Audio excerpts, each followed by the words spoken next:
Hello viewers, welcome to my another video blog. So সবাইকে জো take মাসালা channel এবং Facebook পেজে সবাইকে স্বাগতম। আমি এই ভিডিওর মাধ্যমে আজকে আমি তোমাদেরকে দেখানোর চেষ্টা করব তোমরা কিভাবে খুব সহজেই নিজেরাই একটি ফিশিং লিঙ্ককে চিনতে পারো বা ডিটেক্ট করতে পারো।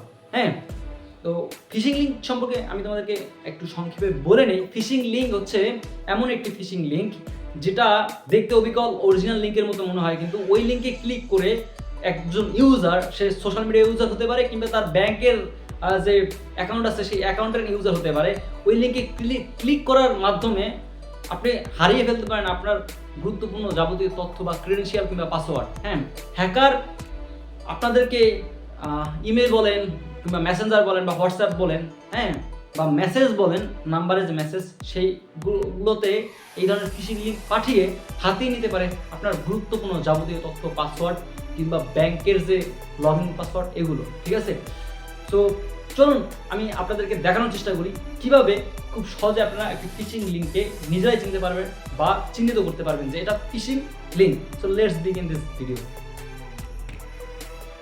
সো বন্ধুরা, আমাদের প্রথমেই চলে যেতে হবে গুগল ক্রোমে গিয়ে লিখতে হবে virus total.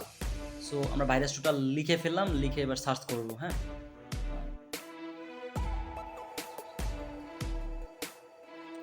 So virus total লিখে সার্চ করলাম। ভাইরাস টোটাল যে লিঙ্কটা আসছে এখানে আমরা এখন ক্লিক করব। ক্লিক করার পর আমাদেরকে নিয়ে গেল ভাইরাস টোটাল যে অনলাইন যে মেশিনটা আছে বা সেই সফটওয়্যারের ভিতরে। এখানে ফাইল, ইউআরএল, সার্চ নামে একটা অপশন। আমাদের কাজ হচ্ছে আজকে ইউআরএল নিয়ে। সো আমরা ইউআরএল এখানে একটা ইউআরএল বসাবো। সো এই জন্য আমি একটা ফিশিং লিঙ্ক ক্রিয়েট করে রাখছিলাম, সেই ফিশিং লিঙ্কটা কপি করে আমরা এখানে বসিয়ে দেবো। ফিশিং লিঙ্কটা এখানে বসিয়ে দিচ্ছি পেস্ট করে। ওকে, পেস্ট করা হয়ে গেছে। এবার সার্চ করবো। এবার সার্চ করার পরে তোমরা দেখতে পাচ্ছ কি আসে। হ্যাঁ, এই দেখো শুরুতেই চলে আসছে ফিশিং এবং ম্যালিশিয়াস। হ্যাঁ, এটা যে একটা ফিশিং লিঙ্ক সেটা একদম শুরুতেই এটা কিন্তু বলে দিচ্ছে।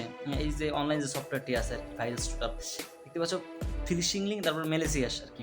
হ্যাঁ, সো এটা অটোমেটিকলি তোমার ডিটেক্ট হয়ে যাবে যদি এটা ফিশিং লিঙ্ক হয়। দেখো দুটা, প্রথম যে দুটা আর কি, সেই দুটা আর কি ফিশিং লিঙ্ক আর ম্যালিশিয়াস ডিটেক্ট হয়ে গেছে, আর কিছু এখানে নেই। সো এবার আমরা ট্রাই করবো একটি ফাইলকে ডিটেক্ট করার, যে এর মধ্যে কোনো ম্যালিশিয়াস কোনো কন্টেন্ট আছে কি না বা ফিশিং কিনা বা কোনো পেলোড আছে কিনা। চলো একটা ফাইল আমরা সিলেক্ট করি। আমি একটা ডক ফাইল নিই। হ্যাঁ, একটা ডক, পিডিএফ, যে কোনো কিছুই তোমরা ডিটেক্ট করতে পারবে, চেক করতে পারবে। আমি আপলোড করে দিলাম, আপলোড হয়ে গেছে। আপলোড করার পরে এখানে দেখো এখানে আনডিটেক্টেড, কারণ এই ফাইলটা একদম ফ্রেশ। হ্যাঁ, এই যে আমি ডক ফাইলটা দিলাম এটা ফ্রেশ। হ্যাঁ, আনডিটেক্টেড। তোমরা, আমি আবারও বলি, এখানে ডক ফাইল, পিডিএফ ফাইল, হ্যাঁ, যে কোনো কিছু তোমরা এটা চেক করতে পারবে। কিন্তু দেখো আনডিটেক্টেড, কারণ এটার ভিতরে কোনো কিছু নাই, একদম ফ্রেশ। আর এখন দেখো ইউআরএল, আইপি অ্যাড্রেস, ডোমেন, এইসব কিছু এই ভাইরাস টোটালের মাধ্যমে তোমরা চেক করতে পারবে সহজেই, খুব সহজেই। তো বন্ধুরা, ভিডিওটি এই পর্যন্তই। ভিডিওটি ভালো লেগে থাকলে অবশ্যই লাইক, কমেন্ট এবং শেয়ার করবেন। হ্যাঁ, আর অবশ্যই আমার পেজটাতে একটি ফলো দিয়ে যাবেন এবং চ্যানেলটিতে একটি সাবস্ক্রাইব করে দেবেন। হ্যাঁ, আপনাদের সাপোর্টটি আমাকে আরও ইন্সপায়ার করবে নতুন নতুন ভিডিও নিয়ে সামনে আসার জন্য।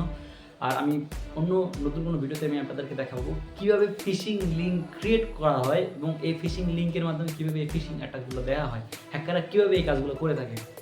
সো নতুন ভিডিও দেখার জন্য সবাইকে আমন্ত্রণ রইল এবং ভিডিওটি এখানে শেষ করছি। ভালো থাকবেন, সুস্থ থাকবেন, দেখা হবে নেক্সট কোনো ভিডিওতে। টাটা।